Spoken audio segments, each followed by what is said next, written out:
In this video, you are going to learn how to create a YouTube channel for your business or for a client that you're working for.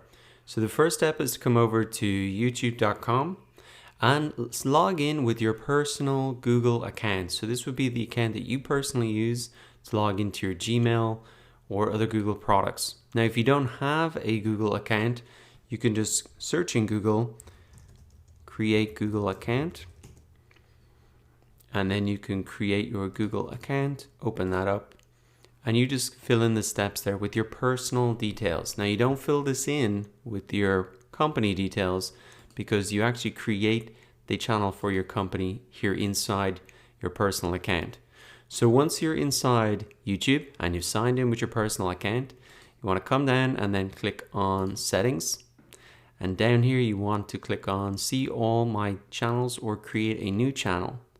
Then you can click create a new channel, and then you just want to give your channel a name. So I will just put in YouTube demo, and then you just click create.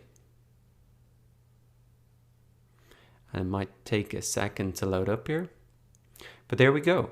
Now we have created a YouTube channel for your business or for another brand, and it's that simple. It's that simple to get up and running on the third biggest website in the world so that you can promote your products or services there.